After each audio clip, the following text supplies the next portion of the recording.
Alhamdulillah khair.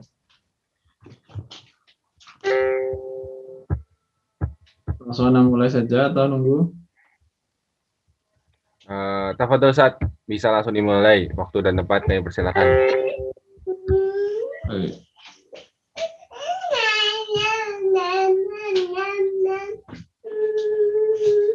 Bismillahirrahmanirrahim. Alhamdulillah, salatu wassalamu ala Rasulillah wa ala alihi wa ashabihi wa man walah wa ba'd. Baik ikhwas sekalian, rahimani wa rahimakumullah. Kita lanjutkan pembahasan mata Nabi Syuja yang berikutnya. Masih dalam masalah buyuk dan muamalat, jual beli dan muamalah. Yang sebelumnya kita sudah bahas masalah riba ya. Sedikit ana ulas ya supaya tidak lupa masalah riba ini. Intinya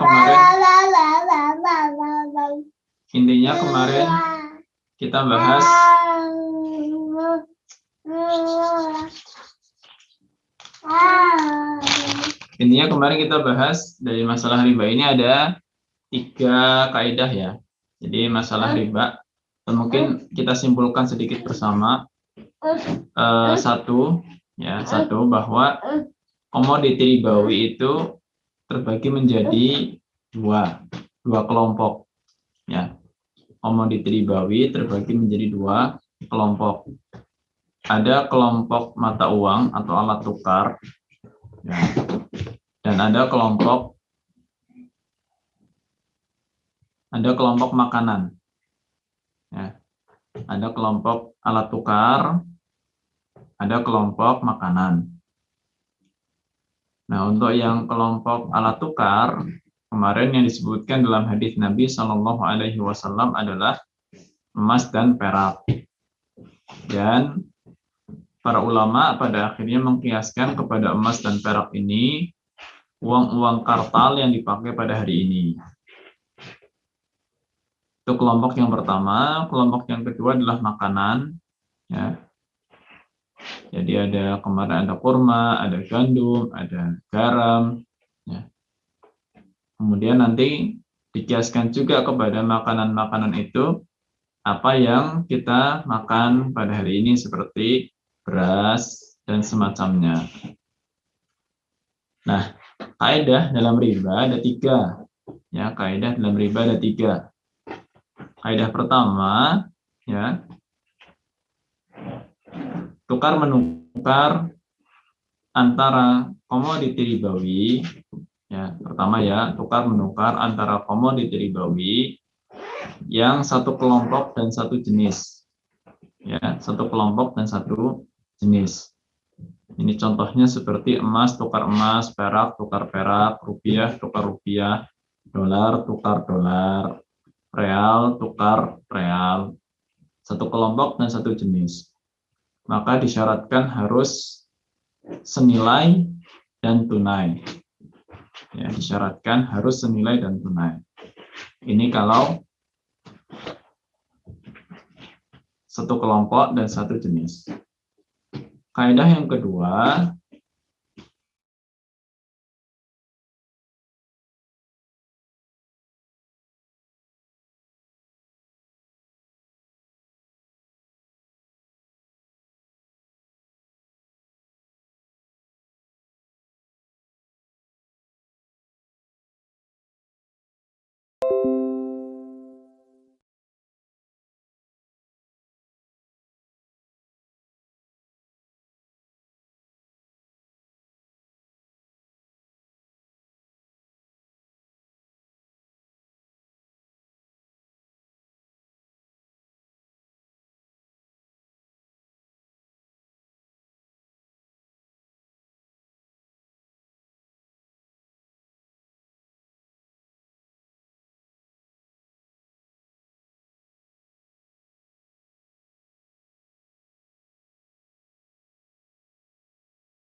Ya, al-mutabayyi'ani bil khiyari ma lam yatafarraqa.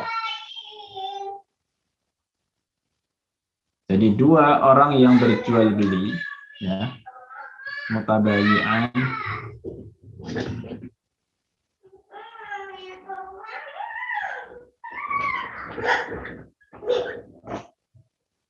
dua orang yang berjual beli, jadi mutabayyi'an itu adalah penjual dan pembeli, ya, penjual dan pembeli, al-mutabayyi'an, penjual dan pembeli.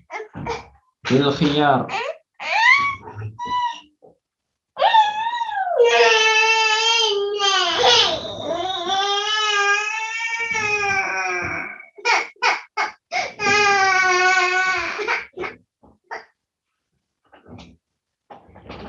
bil khiyar maknanya memiliki pilihan, ya, punya pilihan. Ma lam yatafarraqa, selama mereka belum berpisah, ya, punya pilihan selama mereka belum berpisah.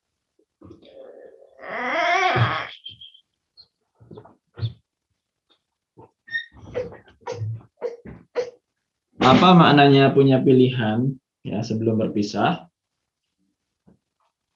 Jadi di sini maknanya adalah punya pilihan untuk melanjutkan akad atau membatalkan akad, ya.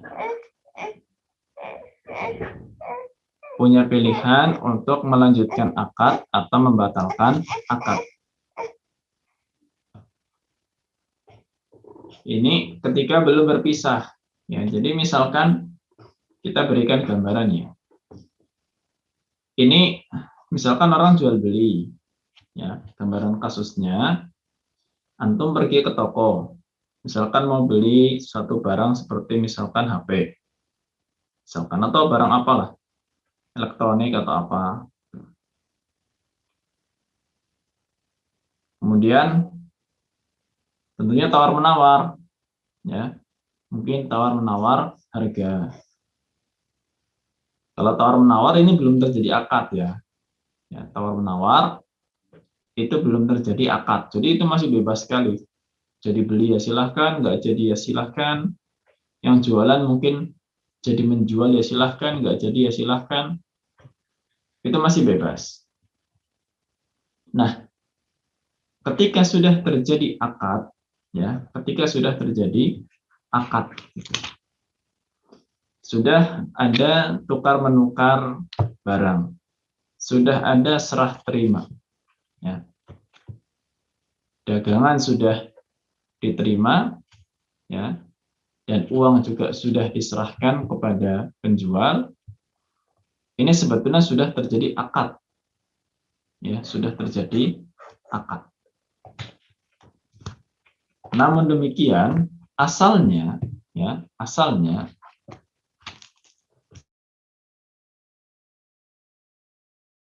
syar'i atau dalam syariat ini, selama antara penjual dan pembeli, ya, belum berpisah, ya. Jadi badannya belum berpisah, masih di majelis akad. Pembelinya belum pulang, masih berhadapan dengan penjualnya, ya, masih berhadapan dengan penjualnya. Maka sebetulnya selama mereka belum berpisah, mereka masih punya hak untuk membatalkan akad tersebut secara syar'i, ya, masih punya hak untuk membatalkan akad tersebut. Maka misalkan Anda pergi ke sebuah toko, ya, anggaplah Anda mau beli sepeda gitu, ya, mau beli sepeda. Toko taruh sepeda berapa harganya? Oh, ini yang ini 3 juta. Anda tawar, gimana kalau 2,5? Oh, nggak bisa. Paling rendah ya 2,8 lah gitu. 27,5 lah gitu. Nggak bisa. Akhirnya mungkin disepakati udah 27,5 nggak apa-apa. Dah. Anda bayar 2.750.000 rupiah. kemudian sepeda sudah Anda terima, ya. Tapi mungkin Anda masih di toko itu, masih berhadapan dengan pembelinya, berhadapan dengan penjualnya. Uang sudah Anda serahkan, sepeda sudah Anda terima. Terus qadarullah tiba-tiba Anda kok punya niatan pengen membatalkan akad tersebut. Nggak ada angin, nggak ada hujan, nggak ada cacat, ya, tidak ada cacat sama sekali. Cuma murni saja, anak kepengen nggak jadi beli gitu. Dipikir-pikir, kayaknya kok kemahalan, kayaknya mungkin masih butuh uangnya, menyesal gitu. Sudah akad kemudian menyesal. Maka secara syar'i, Ana masih punya hak untuk membatalkan, misalkan mengatakan kepada penjualnya, maaf, kayaknya saya nggak jadi belilah, gitu. Batalin aja, ini sepeda saya kembalikan, uangnya tolong kembalikan ke saya. Anda masih punya hak karena masih di majelis akad, ya, masih di majelis akad. Demikian juga dengan penjual, ya, penjual dia punya hak, ya. Kita ambil kasus lain, misalkan, Anda jual motor, ya, Anda jual motor, Anda sekarang jadi penjual, Anda jual motor, Anda hargai misalkan motor second ya bekas, anggaplah 7 juta rupiah gitu. Ada calon pembeli, ya kita tawar menawar, pembeli mintanya mungkin 5 juta, naikkan lagi 6,5, terus akhirnya disepakati mungkin oke 6 juta baik. Calon pembeli itu akhirnya ngasih uang cash, ya, 6 juta misalkan. Nih 6 juta mas, Anda serahkan motornya, silahkan motornya dibawa. Nah, belum sampai motor itu dibawa, kita masih hadap-hadapan di majelis akad. Ternyata Ana selaku penjual menyesal, rasanya kok sayang ya jual motor ini ya. Misalkan udah menemani Ana puluhan tahun, ya rasanya kok. Saya mengatakan kepada pembelinya, Pak, mohon maaf Pak, kayaknya saya berubah pikiran, nggak jadi saya jual. Ini uang Anda saya kembalikan saja 6 juta, mohon motor dikembalikan lagi ke saya. Secara syar'i itu sah-sah saja, boleh, ya, boleh-boleh saja. Meskipun mungkin zaman sekarang banyak orang jahil sehingga seperti itu mungkin akan ditanggapi negatif, ya kayak tadi misalkan Anda nggak jadi jual, mungkin membelinya loh gimana sih mas, ya, udah jual-jual, batalin sendiri, butuh duit apa enggak, misalkan itu tanggapan mungkin kalau orang nggak ngerti. Sama kayak tadi mungkin Anda beli sepeda, Anda nggak jadi beli, mungkin penjualnya pun akan marah, gimana sih mas, udah nawar-nawar, jadi harga sekian, udah dibayar nggak jadi, mungkin akan marah juga. Ya, itu masalah lain ya, itu bukan masalah syar'i, itu masalah kejahilan. Secara syar'i Anda masih boleh untuk membatalkan, baik selaku penjual maupun selaku pembeli. Nah, itu disebutkan dalam hadis Nabi Shallallahu Alaihi Wasallam, dalam hadis riwayat Imam Bukhari dan Muslim. Ya. Al-bayyi'ani bil khiyar ma lam yatafarraqa. Ya, jadi dua orang yang berjual beli masih punya pilihan. Khiyar itu maknanya pilihan. Ya, masih punya pilihan malam yatafarraqa, selama mereka belum berpisah. Ya, selama mereka belum berpisah. Gitu. Maka sudah, ya, atau mungkin selama belum berpisah masih boleh untuk membatalkan dari salah satu pihak. Ya, seperti itu. Nah, bagaimana kalau sudah berpisah? Ya, jika sudah berpisah, maka sebetulnya sudah tidak memiliki hak khiyar. Ya, sudah tidak memiliki hak untuk membatalkan akad karena sudah berpisah, karena sudah keluar dari toko, atau ketika mungkin Ana jual motor tadi, pembelinya juga sudah pergi pulang ke rumah, ya, maka itu sudah berpisah. Asalnya masing-masing kita sudah tidak punya hak lagi untuk membatalkan akad. Baik penjual, misalkan Ana ngomong, Pak, saya telepon misalkan ya, Ana tadi jual motor bukan jualan motor, jual motor bekas. Mohon maaf sebentar.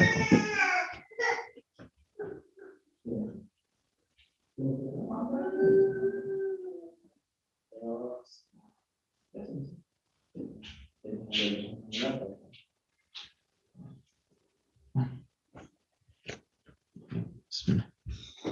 Baik. Lanjutkan lagi, Ikhwan. Jadi kalau sudah pulang, ya,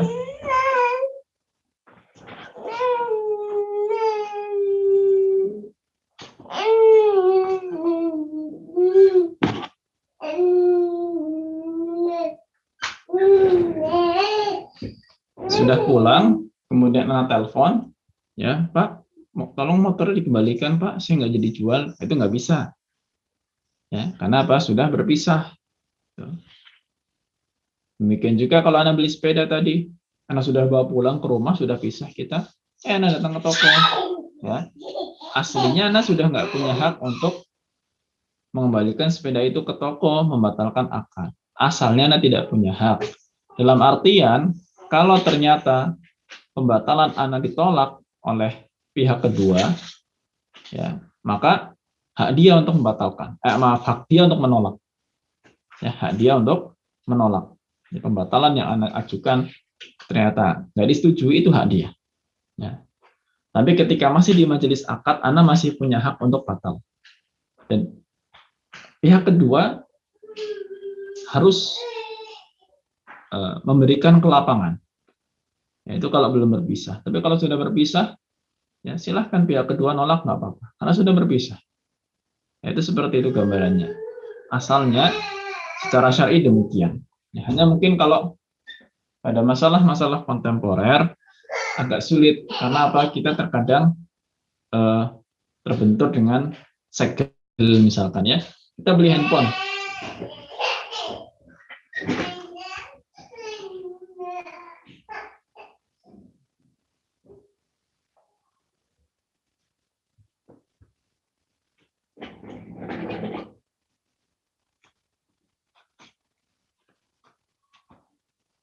Misalkan kita beli handphone kan disegel, ya, handphone kan disegel.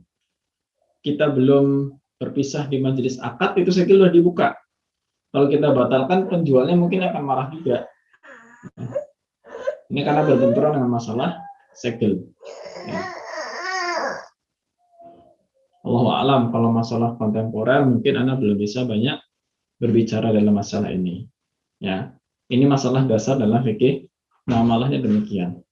Ya, baik. Kemudian disebutkan walahuma an yashtarita al-khiyara ila thalathati ayyam.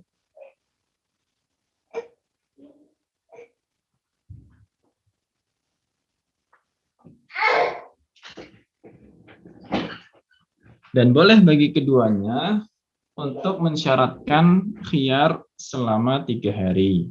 Ya, an yashtarita, ya, sepakat dalam syarat di sini untuk khiyar selama batas waktu 3 hari. Jadi, misalkan gini, tadi kan secara asal aturannya, ya, kalau sudah berpisah, sudah pulang, itu nggak bisa lagi ada khiyar. Nggak bisa lagi masing-masing pihak itu mengajukan pembatalan. Ya. Atau sebelum kita bahas bagian ini, ya, ada yang terlupa tadi, mohon maaf sekali, terlupa. Karena terbagi konsentrasinya, jadi agak ada yang lupa nih. Allahumma musta'an. Anak mundur dulu, ya. Anak batalkan untuk statement yang tadi, yang walahuma an yashtarital khiyar ila thalathati ayyam. Itu kita tangguhkan dulu, sementara ada yang terlupa. Tadi kalau misalkan kita sudah pulang, ya, sudah pulang atau mungkin sudah berpisah di majelis akadnya, terus salah satu pihak ingin batal, ya, salah satu pihak ingin batal. Misalkan tadi kasus anak jual motor yang 7 juta, itu tadi sepakat 6 juta, sudah dibawa pergi oleh pembelinya. Ya. Misalkan sudah berpisah, kita masing-masing sudah pulang ke rumah, anak telepon, Pak, motornya nggak jadi saya jual, apa, batalin aja Pak, gitu. Nah, anak katakan tadi anak sudah nggak punya hak sebetulnya. Ya, kalau misalkan pembelinya menolak pengajuan dari Ana untuk membatalkan akad, dia punya hak itu. Tapi seandainya dia menerima, oh gitu ya Mas, yaudah Mas nggak apa-apa, nanti uangnya saya kembalikan, atau nanti motornya saya kembalikan, uangnya tolong diserahkan kembali. Nah, dia menerima, nggak apa-apa. Kalau dia menerima, maka itu kebaikan dari dia. Itu yang disebut dengan namanya iqolah, ya, iqolah, gitu. Iqolah jadi membatalkan atau menerima pembatalan akad, ya, setelah terpisah dari majelis akad. Itu terpuji, ya, itu terpuji. Atau sebaliknya, yang ingin membatalkan pembelinya. Nah, jadi kita udah berpisah, pulang ke rumah, ya, kemudian pembelinya sampai rumah menelpon Ana, Mas, kayaknya saya nggak jadi beli motor jenengan loh Mas, gitu. Ana selaku penjual, Ana punya hak untuk menolak. Oh nggak bisa Pak, kan kita udah sepakat tadi, udah terpisah. Ya nggak bisa lah Pak, udah pakai aja motor saya itu sudah. Kan kita sudah serah terima, uangnya sudah saya terima, motor sudah saya serahkan. Saya nggak mau batal, itu hak Ana. Kalau sudah berpisah, hak Ana untuk menolak. Tapi seandainya Ana menerima mau membatalkan itu, ya berbaik hati, yaudah Pak nggak apa-apa kalau memang Bapak menyesal beli motor saya, kepengen batal, mau dikembalikan lagi motornya, nggak apa-apa, ini uangnya saya kembalikan. Itu kebaikan dari Ana. Maka itu sangat baik sekali kalau seandainya mau. Dalam hal ini, Nabi Shallallahu Alaihi Wasallam bersabda, "Man aqala musliman, aqalahullahu yaumal qiyamah." Ya, jadi barang siapa yang mau melakukan iqalah, iqalah itu pembatalan seperti itu, ya.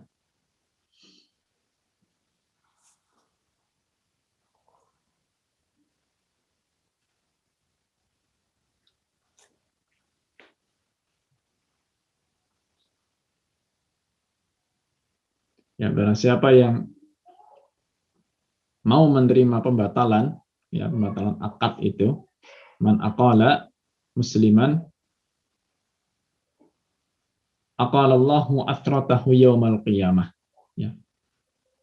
Maka Allah Subhanahu wa taala, ya, akan menghapuskan, ya, dosa-dosanya pada hari kiamat. Itu kurang lebihnya maknanya demikian dalam hadis yang diriwayatkan oleh Imam Abu Dawud dan yang selainnya. Nah, ini masih bagian yang pertama tadi. Baik, melanjutkan.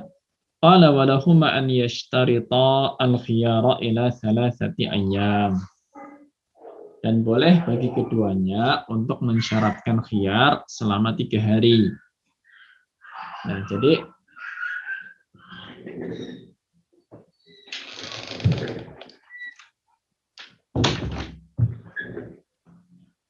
aslinya kan kalau sudah berpisah sudah nggak boleh ada pembatalan atau sudah nggak punya hak untuk membatalkan.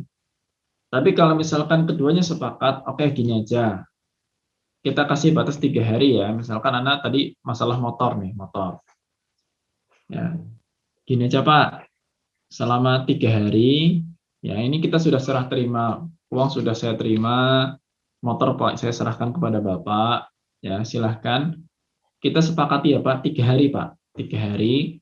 Kalau dalam 3 hari salah satu di antara kita ada yang menyesal, ya, ada yang ingin batal, kita harus mau untuk membatalkan akad. Gitu.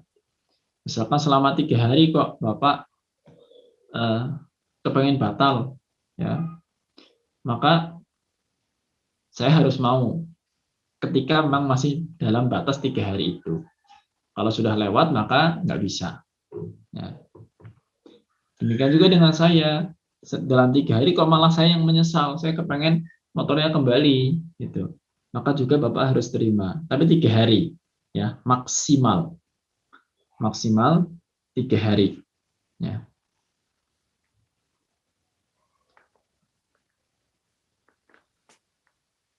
Ini ada dalam hadis riwayat Bukhari Muslim masalah 3 hari ini ya. Jadi disebutkan Nabi Shallallahu Alaihi Wasallam bersabda, "Tsumma anta bil khiyar fi kulli sil'atin ibta'taha thalatha layalin." Ya, kemudian engkau punya pilihan dalam setiap dagangan yang engkau jual ya, atau setiap dagangan yang engkau beli, ya, punya batas waktu untuk khiyar 3 hari, ya, 3 hari. Beliau mengatakan la khilabah, tidak boleh ada penipuan, ya, tidak boleh ada penipuan. Summa anta bil khiyar fi kulli sil'atin ibta'taha thalatha layalin. Ya. Kemudian engkau punya pilihan dalam setiap dagangan atau setiap barang yang engkau beli itu 3 hari, maksimal 3 hari. Ya, tidak boleh lebih dari 3 hari persyaratan itu. Ini pun pada benda-benda atau barang-barang yang umumnya masih bertahan dalam waktu 3 hari. Bukan untuk sesuatu yang tidak bertahan lama. Makanan nggak bisa khiyar 3 hari. Ya, apalagi makanan basah, makanan nggak bisa secara umum. Makanan, minuman itu nggak bertahan lama. Ya, nggak bisa khiyar 3 hari, nggak bisa. Ini benda-benda yang fisiknya tidak berubah dalam jangka waktu 3 hari. Baik, boleh nggak di atas 3 hari? Gimana kalau kita persyaratkan seminggu? Ya, kita mikir Pak, sama-sama mikir seminggu Pak. Kalau dalam waktu 7 hari ke depan salah satu di antara kita ada yang menyesal, kita sepakat untuk membatalkan akad. Lebih dari 3 hari, maka di dalam mazhab Syafi'i dikatakan akadnya saat itu batal. Akadnya batal. Ya, jual belinya tidak sah. Ya, jual beli tapi syarat khiyarnya terlalu lama. Ya, ini syarat yang bertabrakan dengan maksud dan tujuan jual beli itu. Ya, syarat yang bertabrakan dengan maksud dan tujuan jual beli. Tujuan jual beli itu adalah supaya betul-betul berpindah kepemilikan. Ya, itu maksudnya itu. Jadi kita nggak bisa memain-mainkan masalah khiyar semau kita. Nggak bisa. Ya, supaya apa? Orang itu tidak bermain-main dalam masalah-masalah seperti ini. Nanti bisa saja dalam waktu seminggu ada mungkin malah orang curang, ya, memunculkan apa? Aib-aib dalam barang tersebut, misalkan. Karena memang kalau memang barang itu punya aib ternyata, ya, barang itu punya aib, punya cacat, memang hak daripada pembeli untuk mengembalikan barang tersebut kepada penjual, ya. Hanya masalahnya adalah jika terjadi perselisihan, ya kalau nggak terjadi perselisihan nggak ada masalah. Ya, misalkan Anda beli barang tadi motor misalnya, ya. Anda jual motor, tadi jual motor, Anda kembali kepada kasus jual motor. Anda jual motor, yang Anda tahu, ya, motor ini sehat, motor ini fisiknya baik, tidak ada cacat, Anda sudah terangkan semuanya. Nah, ketika sudah jual beli, sudah akad, motor dibawa oleh pembelinya, ternyata sampai rumah dia mendapati ada cacat dalam motor Ana. Ya, ada cacat dalam motor Ana. Ya, Ana nggak ketahui itu. Ya, Ana nggak ketahui itu. Ana tidak ketahui cacat itu sebelumnya. Ya, misalkan, oh ternyata cacatnya juga cacat yang mungkin sangat berpengaruh ya terhadap apa namanya fungsi motor itu sendiri. Ya, catat yang sangat berpengaruh. Contohlah gini, misalkan, oh ternyata lahernya terlalu kocak gitu, maksudnya goyang sekali gitu. Mungkin ada kesalahan apa dalam mesinnya gitu ya, Anda nggak mengerti masalah mesin. Ternyata ketika dibuka, wah ini ada kerusakan dalam mesinnya, Anda nggak tahu. Nah, sampai rumah oleh pembelinya ternyata didapati ada cacat itu. Ya. Kemudian pembeli itu datang kepada Anda, Mas, motor ini ada cacatnya di dalam. Nih, cacatnya itu ini. Saya nggak jadi belilah. Ya, saya nggak jadi beli. Kita nggak ada khiyar syarat 3 hari nih misalkan, tapi ada cacat. Dia punya hak untuk membatalkan itu dan anak pun seharusnya menerima karena ada cacat. Ya, anak seharusnya menerima karena ada cacat.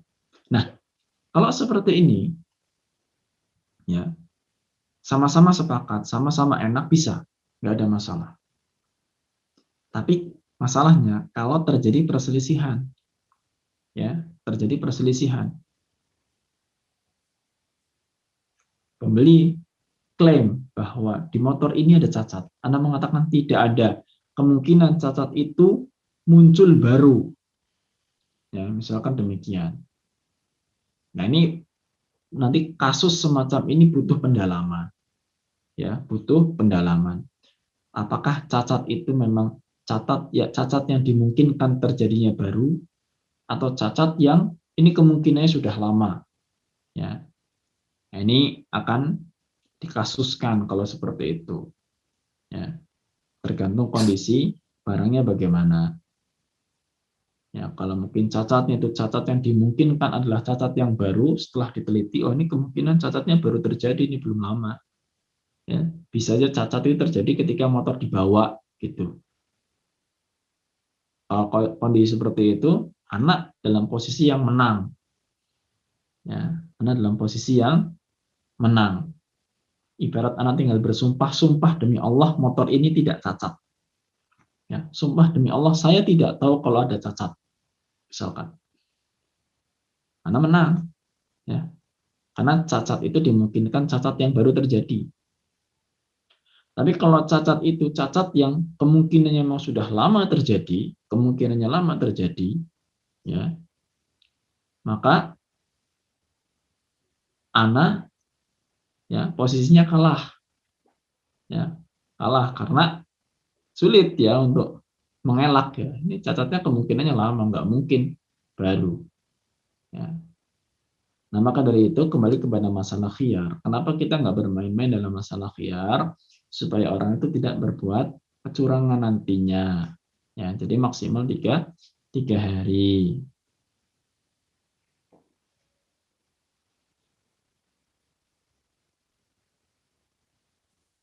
Baik. Berikutnya wa idza wujida bil mabi'i aibun falil mushtari radduhu. Jika didapati dalam barang dagangan itu adanya cacat, ya, idza wujida jika didapati bil mabi' dalam barang dagangan itu aib, ada cacat, falil mushtari radduhu. Maka boleh bagi pembeli untuk mengembalikannya. Ya, itu hak pembeli. Ya, hak pembeli. Boleh minta pembatalan, sebagaimana Anda jelaskan tadi. Boleh, sekalipun sudah berpisah majelis akadnya, sudah lewat dari 3 hari baru ketahuan. Ya, tapi kasusnya kayak tadi. Ya, kalau memang ketika barang itu dikembalikan kepada penjual dan penjual menerima, mau dengan rela membatalkan akad karena adanya cacat, maka alhamdulillah ya selesai urusan. Namun ketika terjadi perselisihan antara pembeli dan penjual, pembeli mengatakan ini ada cacat, penjual mengatakan tidak, ketika saya jual kepada Anda nggak ada cacat sama sekali. Ya, seperti itu, maka akan didalami kasusnya. Ya, ini kalau proses asalnya secara syar'i akan diangkat ke mahkamah, ya, nanti hakim yang akan mendalami masalahnya. Itu seperti itu. Ya, tapi tentunya kalau ya kita kadang-kadang ngapain juga kita sampai ke pengadilan ya, seperti itu. Di sini tinggal siapa yang memiliki kelapangan hati untuk bisa menyelesaikan masalahnya dengan cara yang baik, seperti itu.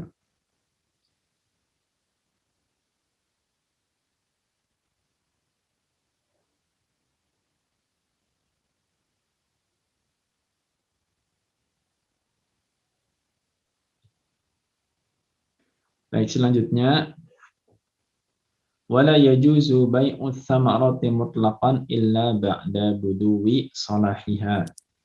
Dan tidak boleh menjual samarah. Wala yajuz, ya tidak boleh bai'u menjual as-samarah, buah-buahan mutlaqan secara mutlak, illa ba'da kecuali setelah buduwi nampak salahiha, nampak matangnya, ya, nampak baiknya.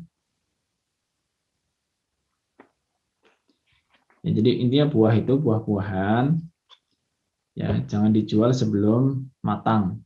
Yang kecuali memang dibutuhkan dalam kondisi mentahnya itu lain cerita ya.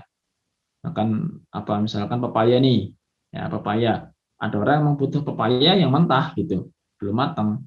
Misalkan pepaya yang mentah dibutuhkan buat apa? Buat masak, bikin sayur mayur, bikin lauk gitu misalkan. Ya nggak apa-apa. Cuma kalau memang buah itu buah yang umumnya dibutuhkan dalam kondisi matang, maka tidak boleh dijual ketika kondisinya masih mentah. Ya, tidak boleh. Ketika misalkan jualan buah-buahan yang ada di pohon, ya di pohon, nggak boleh dijual kecuali sampai betul-betul nampak buah-buahan itu matang dan baik, ya, matang dan baik. Nggak mesti semuanya. Misalkan gini, Anda punya satu pohon, misalkan pohon durian, ya pohon durian, gitu ya. Mungkin buah duriannya ada berapa gitu, lebih dari satu tentunya. Ya ada berapa gitu. Atau mungkin ada beberapa pohon durian yang mungkin kita lihat total buahnya semuanya mungkin sebutlah ada 50 buah gitu. 50 buah durian.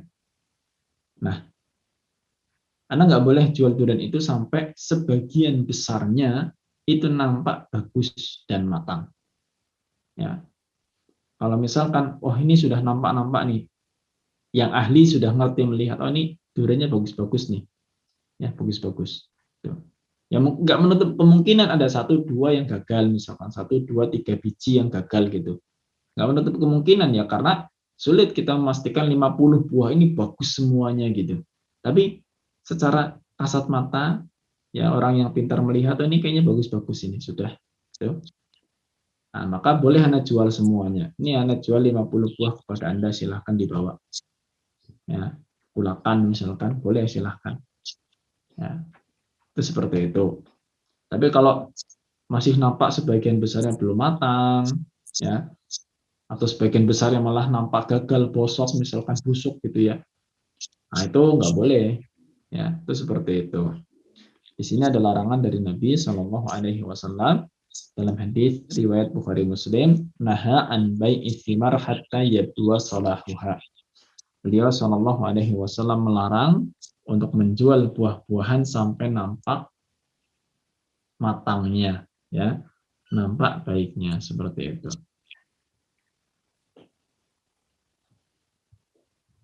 Yang terakhir, wala bai'u ma fihi riba bijinsihi robban illal laban.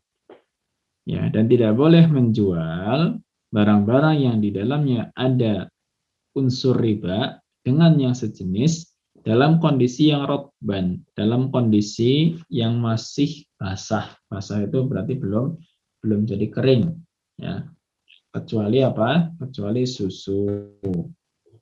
Ini sebetulnya gini, gambaran konkretnya masalah jual beli komoditi ribawi yang masih basah itu konkretnya ya.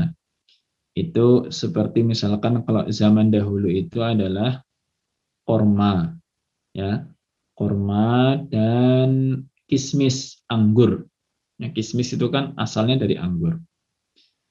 Jadi misalkan gambarannya gini, jual beli antara korma dengan korma.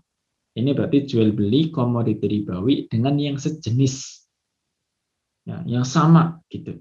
Korma dengan korma, gitu. Atau mungkin kismis dengan kismis, ya seperti itu. Yang memang kondisi sempurnanya itu adalah ketika mereka kering, bukan ketika mereka basah. Ya. Ketika makanan-makanan itu sudah mengering, kayak misalkan korma itu ada beberapa marhalah, ya, beberapa tingkatan dalam pertumbuhannya, ya. Korma di pasaran ya, mungkin kalau di Indonesia jarang ya. Di pasaran yang Anda lihat itu kurang lebih yang diperjualbelikan ada 3 bentuk. Pertama, ketika warnanya masih merah, kulitnya masih merah, warnanya merah, itu disebut namanya balah, ya, namanya balah. Kemudian ada korma yang kulitnya kuning. Itu yang biasa disebut rutop, korma basah. Ya, rutop, kuning. Nah, kalau yang biasa kita makan yang sudah coklat itu namanya tamer. Ya, itu sudah mengering itu. Ya, sudah betul-betul matang, kering itu. Nah, pada tingkatan yang masih balah berwarna merah atau masih rutop berwarna kuning, itu boleh diperjualbelikan, boleh, silahkan. Tapi tukar menukarnya harus dengan uang. Ya, harus dengan uang, nggak boleh balah dengan balah, ya, rutop dengan rutop, atau rutop dengan tamer, balah dengan tamer, itu nggak boleh. Ya, balah masih merah, belum matang dijual, silahkan kalau memang dibutuhkan dalam bentuk balah masih merah. Ya, Anda juga pernah makan. Ya, diperjualbelikan di pasar. Boleh dijual karena mungkin sebagian orang senang memakannya masih dalam kondisi-kondisi yang mentah seperti itu. Ya, boleh, silahkan. Dijual tapi pakai duit. Ya, rutop silahkan jual. Yang nggak boleh apa yang nggak boleh adalah ketika tukar menukarnya dengan yang sejenis. Ya, balah dengan balah, balah dengan rutop, rutop dengan balah. Itu nggak boleh. Kenapa? Karena dimungkinkan akan terjadi kerusakan ketika nanti mereka mengering. Dalam artian gini, kita kan nggak bisa pastikan apakah balah dan rutop itu nantinya kondisi keringnya akan bagus atau tidak. Karena setiap buah yang belum matang, ada kemungkinan tidak akan jadi matang. Ada kemungkinan matang, ada kemungkinan tidak matang. Kita nggak tahu. Ya. Hingga kita nggak tahu nanti kalau ketika jadi matang, misalkan gini ya, balah ketika ditimbang masih merah itu, ya masih merah, mungkin lebih ringan, ya lebih ringan daripada tamer seperti itu. Misalkan 1 kilo balah, ya 1 kilo balah, 1 kilo balah itu isinya mungkin berapa biji, gitu. Beda dengan 1 kilo tamer. Sehingga intinya nggak boleh jual beli ya buah-buahan yang semodel itu dalam kondisi masih basah. Boleh diperjualbelikan ketika memang kondisinya sudah sempurna. Kalau kurma ya betul-betul jadi kurma yang kering. Kalau anggur misalkan, maka itu menjadi kismis. Ya, itu ketika buah-buahan memang mengalami proses sampai proses keringnya. Nah, kalau buah-buahan yang pada umumnya memang tidak sampai proses kering, ini pisang, apa ya pisang? Kondisi sempurnanya sampai mana pisang itu? Ya, apa sampai bosok kan enggak? Ya, memang kondisinya basah. Ya, silahkan pisang dengan pisang, tapi ya harus sama gitu. Ya, yang satu pisangnya berapa liter, ya ini berapa liter, gitu. Seperti itu. Ya, kecuali susu di sini, karena susu ya boleh ditukar menukarkan dalam kondisi yang basah ya karena susu ya laban seperti itu. Allah Ta'ala a'lam bishawab. Baik, ini materi yang bisa saya sampaikan di kesempatan malam hari ini. Ini ada pertanyaan sebetulnya ya tentang masalah garansi.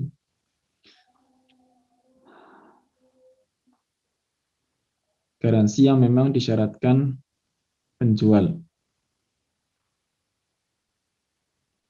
Allah Ta'ala a'lam bishawab. Ya, sebetulnya Anda belum tahu banyak tentang garansi kalau mau dikaitkan dengan madhab Syafi'i, bagaimana ulama-ulama Syafi'iyah kontemporer berbicara tentang garansi. Ya. Namun Allah a'lam bishawab, ya, garansi ini kan sifatnya sebetulnya ya, garansi itu kan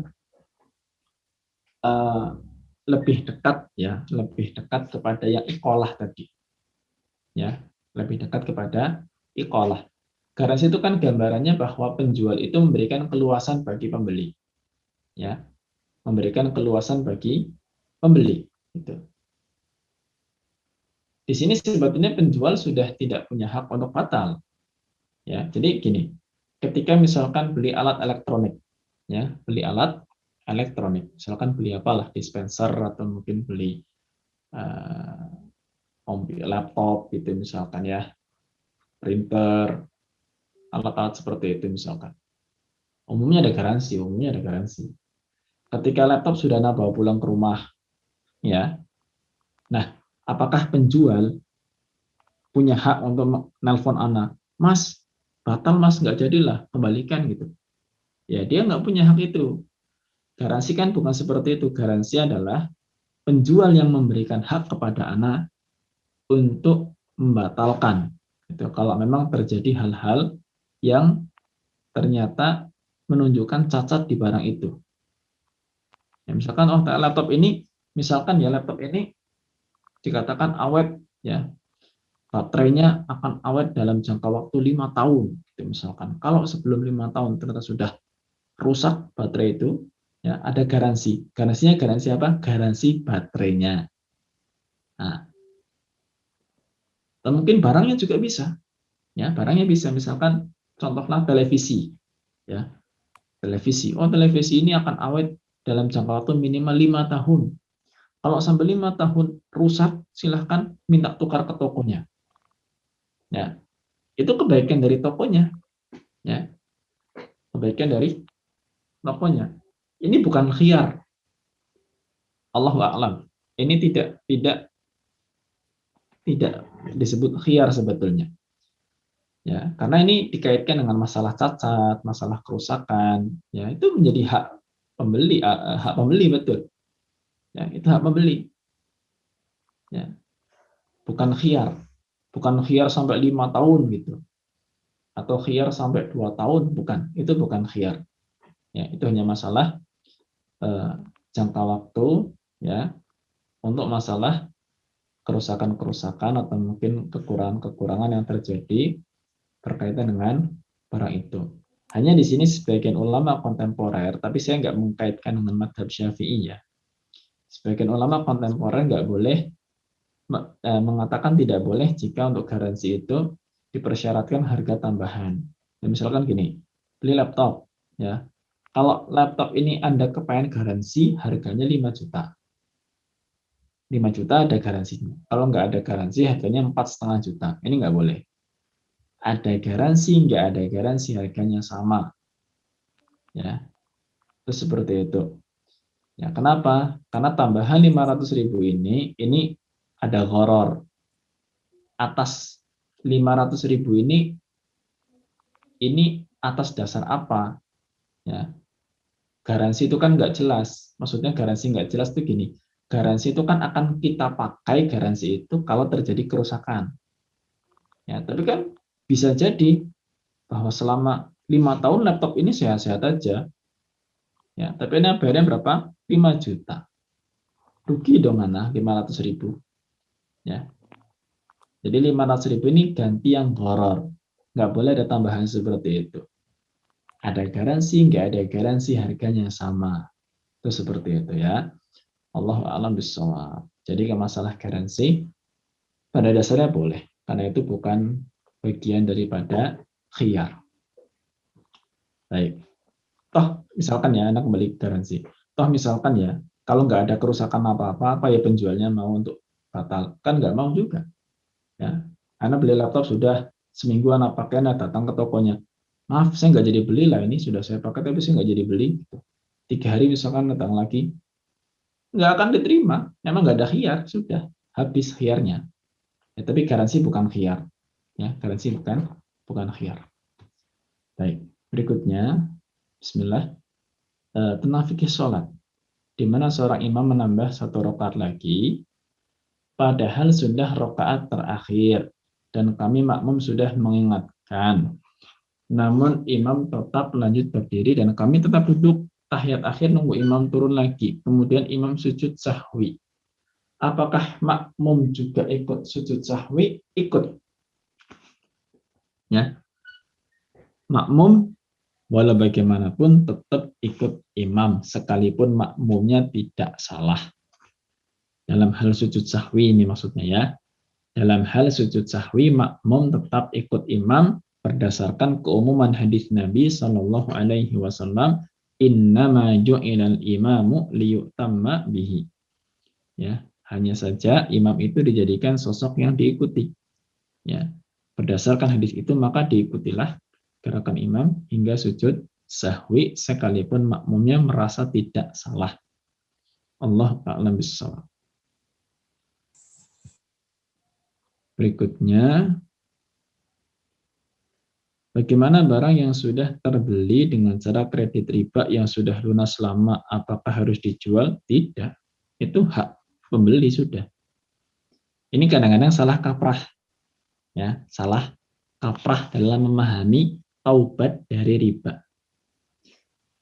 Pembeli, ya, pembeli itu bukan orang yang makan riba, tapi pembeli itu orang yang ngasih riba.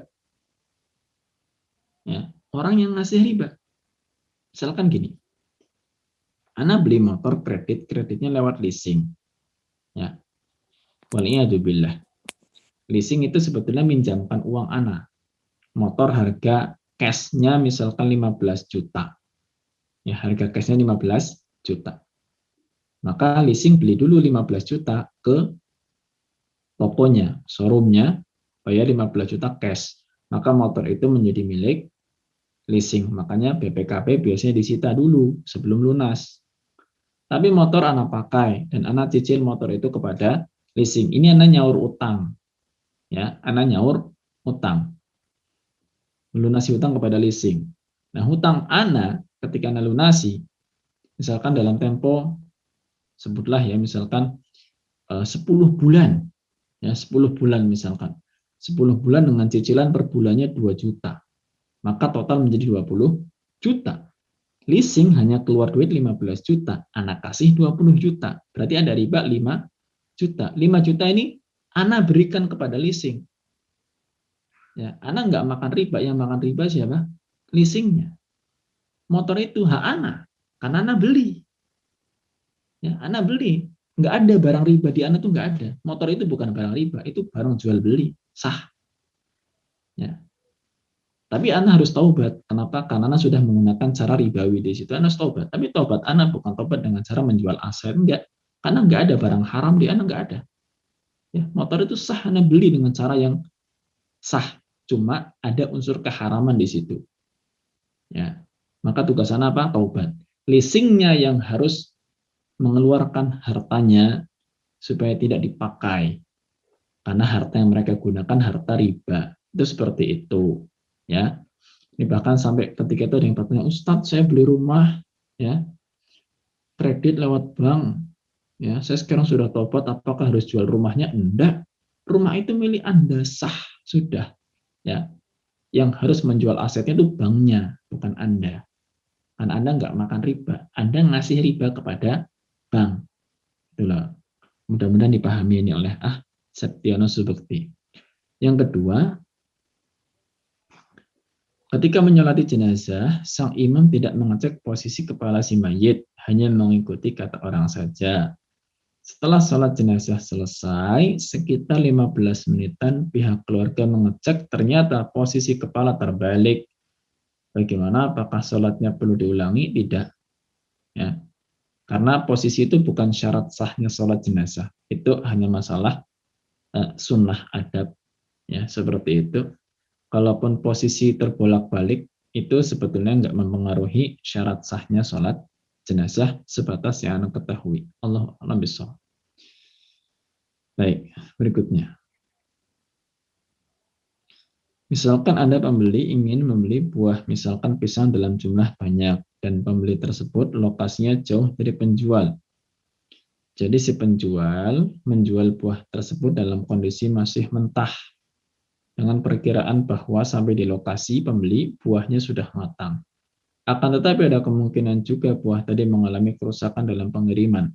Hal tersebut apakah termasuk larangan yang sudah disebutkan tadi? Penampakannya iya. Ya, penampakannya iya, karena pisang itu belum matang. Ya, pisang itu belum matang. Dan bahkan mungkin dalam perjalanan memungkinkan terjadi kerusakan. Ya, memungkinkan sekali. Itu seperti itu. Allah ya, Anda tidak tahu ini jeda waktunya berapa lama ya, gitu. Dan bagaimana tingkat kematangannya. Itu butuh ahlinya yang mengukur. Ya, tapi kalau ternyata memang ahli mengatakan, oh ini belum matang memang, ada kemungkinan besar sampai sana ada sekian persen nanti rusak. Nah, itu nggak boleh. Yang akan terjadi gharar yang lumayan di situ nanti. Ya, seperti itu. Jadi penampakannya itu sama dengan masalah jual beli buah sebelum nampak matangnya. Ya. Karena pisang itu dibutuhkannya nanti dalam kondisi apa? Matangnya gitu loh. Dalam kondisi matangnya, bukan kondisi mentahnya. Kecuali kalau orangnya memang butuhnya kondisi mentah, lain cerita. Tapi ini memang diperkirakan butuhnya memang ketika kondisi matang. Ya. Jadi ketika menjual dalam kondisi mentah, Allah a'lam bishawab, sangat-sangat riskan masuk ke dalam hadis tadi. Allah a'lam bishawab. Baik, ikhwas sekalian, namanya sudah habis pertanyaannya. Kiranya berarti ini dulu yang bisa kita bahas. Mohon maaf kalau tadi mungkin di awal-awal pelajaran ada sedikit ketidaknyamanan. Ya, semoga Allah Subhanahu wa Ta'ala memberkahi kita semuanya. Dan mohon maaf atas banyak kekurangan dari ana. Wassallallahu ala nabiyyina Muhammad wa ala alihi wa sahbihi wa baraka wa sallam. Wa akhiru da'wana alhamdulillahi rabbil alamin. Billahi taufik wal hidayah. Assalamualaikum warahmatullahi wabarakatuh.